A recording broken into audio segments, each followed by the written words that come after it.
നമസ്കാരം. നമുക്ക് മറക്കാൻ കഴിയാത്ത അക്കിതേത സെക്കൻഡ് അവൾ വീണ്ടും വന്നു. സെയിലിംഗ് കമന്ററി ആരംഭിക്കുന്നു.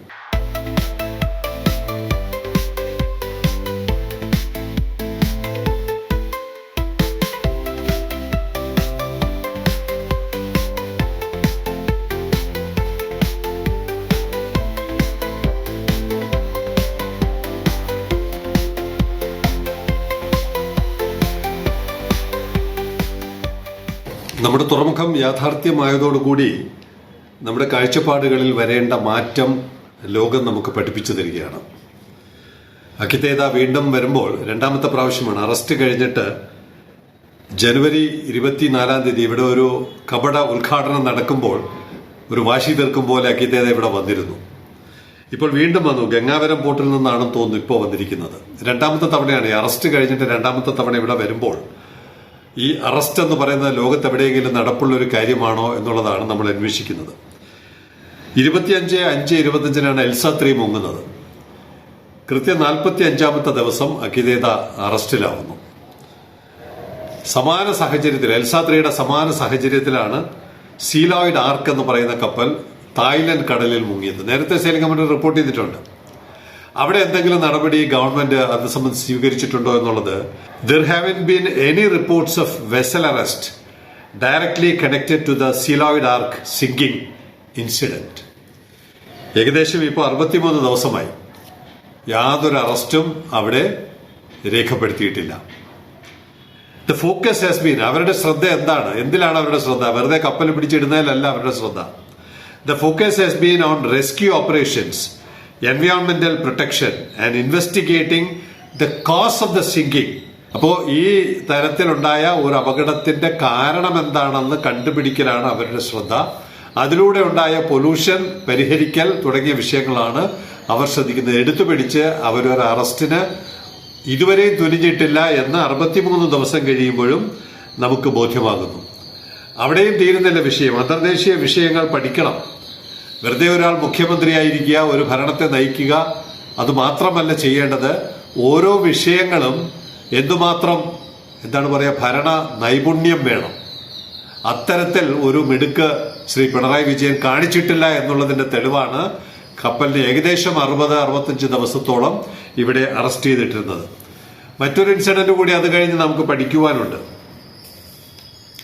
ഡാലി എന്ന് പറയുന്ന ഒരു കപ്പൽ ഉണ്ടാക്കിയ അപകടം ഭീകരമാണ്. നമ്മുടെ എൽസ 3 താനെ എങ്ങി മുങ്ങി.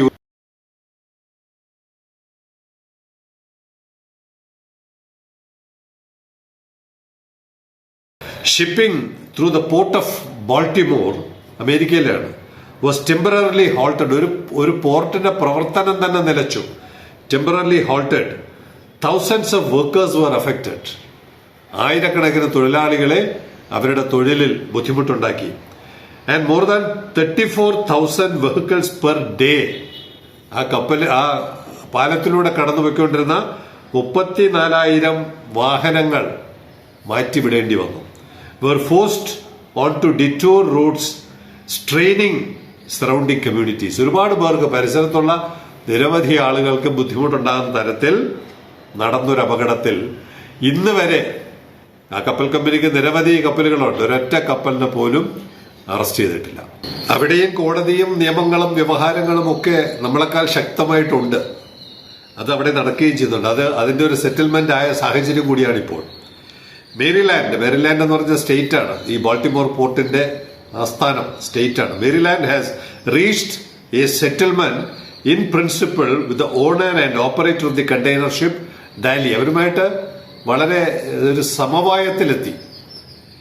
Marking a significant step towards resolving state level claims stemming from the catastrophic collapse of the Francis Scott Key bridge.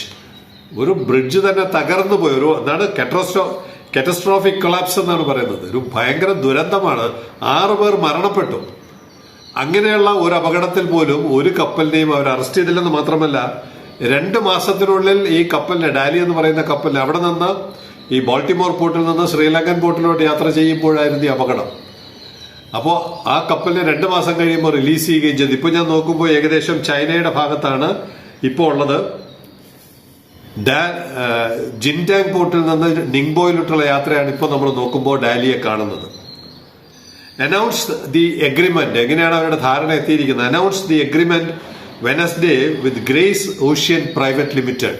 ഇതിന്റെ ഷിപ്പിന്റെ ഓണറാണ് Grace Ocean private limited and Synergy Marine private limited. ഇവിടെ മുഖ്യമന്ത്രി ശ്രീ പിണറായി വിജയൻ മലയാളിയുടെ കമ്പനിയാണ് ഈ സിനർജി. ലോകത്തിലെ ഏറ്റവും മാനേജ് ചെയ്യുന്ന കമ്പനികളിൽ മുൻപന്തിയിൽ നിൽക്കുന്ന ഒരു ക്യാപ്റ്റൻ രാജേഷ് ഉണ്ണിയാണ്. നമ്മുടെ സൈനിക സ്കൂളിൽ പഠിച്ചൊരു വിദ്യാർത്ഥിയാണ്. എങ്ങനെയാണ് അന്തർദേശീയ തലത്തിൽ ഇത്തരം വിഷയങ്ങൾ പരിഹരിക്കേണ്ടതെന്ന് ഒരു ഫോൺ കോളിൽ അദ്ദേഹം നിങ്ങൾക്ക് പറഞ്ഞു തരും. Announce the agreement Wednesday with Grace Ocean private limited and Synergy Marine private limited resolving A portion of the States claim. അവരവിടെ നിന്ന് മുങ്ങിയൊന്നും പോയില്ല. സ്റ്റേറ്റിന്റെ ക്ലെയിമിന് പരിഹാരം കണ്ടെത്തി. Resolving a portion of the state's claims tied to the vessel's March 26, 2024 allision with the bridge. ഞാൻ അലിഷൻ എന്നുള്ള വാക്ക് കപ്പൽ മേഖലയിൽ ആദ്യമായിട്ടാണ് എടുക്കുന്നത്. കൊളീഷൻ നമ്മൾ കേട്ടിട്ടുണ്ട്. കൊളീഷൻ എന്ന് പറയുന്ന മൂവ് ചെയ്തുകൊണ്ടിരിക്കുന്ന രണ്ട് വസ്തുക്കൾ കൂട്ടിയിടിക്കുമ്പോഴാണ് കൊളീഷൻ ആവുന്നത്. അലിഷൻ എന്ന് പറയുന്നത് ഒരാൾ മൂവ് ചെയ്യുന്നു, ഒരാൾ സ്റ്റാറ്റിക് ആയിട്ട് നിൽക്കുന്നു. ഇവിടെ പാലം സ്റ്റാറ്റിക് ആയിട്ട് നിൽക്കുന്നു, ഡാലി മൂവ് ചെയ്ത് പോയി ഇടിക്കുകയാണ് ചെയ്തത്. അപ്പോൾ അലിഷൻ വിത്ത് എ ബ്രിഡ്ജ്, ആ ബ്രിഡ്ജിൽ കൂട്ടിയിടിക്കുകയല്ല, ബ്രിഡ്ജിൽ ചെന്നിടിച്ചതിന്റെ നഷ്ടപരിഹാരം ഭാഗികമായി ഒത്തുതീർപ്പാക്കി.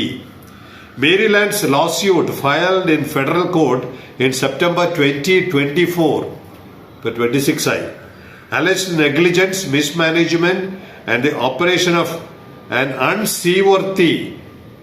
അൺസീവർത്തി കപ്പൽ എന്നാണ്. Vessel that should never have left port. പോർട്ടിൽ നിന്ന് ഒരിക്കലും പുറത്തിറങ്ങാൻ പാടില്ലാത്ത ഒരു കപ്പൽ പുറത്തിറങ്ങി പാലത്തിൽ കൊണ്ടിടിച്ചിട്ടും അവർ ആ കപ്പലിനെ അല്ലെങ്കിൽ അതിന്റെ സഹോദര കപ്പലുകളെ ഒന്നും അറസ്റ്റ് ചെയ്തില്ല എന്നുള്ളിടത്താണ് നമ്മളിപ്പോൾ ധാരാളം അന്തർദേശീയ തലത്തിലുള്ള വിഷയങ്ങളുമായി ബന്ധപ്പെടുന്ന ഒരു സർക്കാർ എന്നുള്ള നിലയ്ക്ക് ഇനിയും ഇതുപോലുള്ള അപകടങ്ങൾ നമ്മുടെ മേഖലകളിൽ ഉണ്ടാകും. അപ്പോൾ പുലർത്തേണ്ട ജാഗ്രത എന്താണെന്നാണ് ഈ സീലോഡ് ആർക്കും നമ്മുടെ ഡാലി കപ്പലും ആ സംഭവങ്ങൾ നമ്മളെ പഠിപ്പിക്കുന്നത്. The collapse of the Key Bridge killed 6 construction workers. ആ സമയത്ത് ആ പാലത്തിൽ അറ്റകുറ്റപ്പണി നടക്കുകയായിരുന്നു.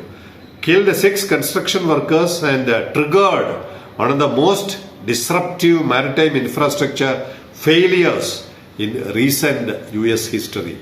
അമേരിക്കയുടെ ചരിത്രത്തിൽ ആദ്യമായിട്ടാണ്, അടുത്ത കാലത്തുള്ള ചരിത്രത്തിൽ ആദ്യമായിട്ടാണ് ഇത്രയും മാരകമായ ഒരു അപകടം സംഭവിച്ചത്.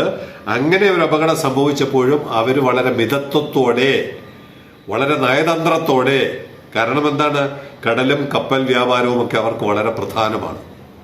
നമുക്കിപ്പോഴും ഇതൊന്നും മനസ്സിലായിട്ടില്ല. ഇതിന്റെയൊക്കെ ഒരു ഇമ്പാക്ട് സമൂഹത്തിൽ എങ്ങനെയൊക്കെയാണ് ബാധിക്കാൻ പോകുന്നതെന്ന് നമുക്കും നമ്മുടെ ചീഫ് സെക്രട്ടറി തലത്തിലിരിക്കുന്നവർക്കും മനസ്സിലാവാതെയാണ് ഓടിച്ചാടിപ്പോയി 10,000 കോടി രൂപയുടെ നഷ്ടപരിഹാരം ആവശ്യപ്പെട്ടത്.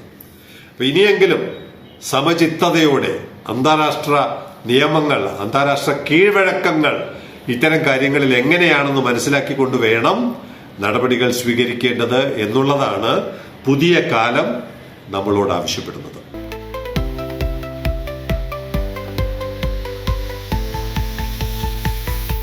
സാധാരണ പറയാറുണ്ട്, ഇരുവശത്തു നിന്നും അടി കിട്ടാറുണ്ടെന്ന് പറയും. ഇരുതല മുറിച്ചുള്ള വാൾ എന്നൊക്കെ കേട്ടിട്ടില്ലേ? നമ്മുടെ കാര്യത്തിൽ അടി ഇരുവശമല്ല, പല വശത്തു നിന്നാണ്. നമ്മൾ എന്തുകൊണ്ടാണ് ഇങ്ങനെ തകർന്ന് തരിപ്പണമായി കിടക്കുന്ന ഒരു സമൂഹമായി നമ്മുടെ പുതിയ തലമുറ, നമ്മുടെയൊക്കെ ജീവിതം കോഞ്ഞാട്ടെ, ഇനി വരുന്ന തലമുറയും ഇങ്ങനെ നശിച്ചു പോകാൻ അനുവദിക്കണോ? നമ്മളെ എങ്ങനെയാണ് ലോകം കബളിപ്പിക്കുന്നത്, അല്ലെങ്കിൽ നമ്മുടെ ഭരണാധികാരികൾ ഇത്തരം കബളിപ്പിക്കലുകൾക്ക് എങ്ങനെ വിധേയരായി നിന്നുകൊടുക്കുന്നു? വിശദമായ ഒരു റിപ്പോർട്ട് ന്യൂസ് ലെറ്ററിൽ വരുന്നുണ്ട്. നിർബന്ധമായും ഓരോ മലയാളിയും വായിച്ചിരിക്കേണ്ട ഒരു കാപട്യം നിറഞ്ഞതാണ് ആ റിപ്പോർട്ട് തുറന്നു കാണിക്കുന്നത്. ന്യൂസ് ലെറ്റർ വായിക്കണം എന്ന് ആഗ്രഹമുള്ളവർ 9847124633 ഒരു മെസ്സേജ് അയയ്ക്കുക.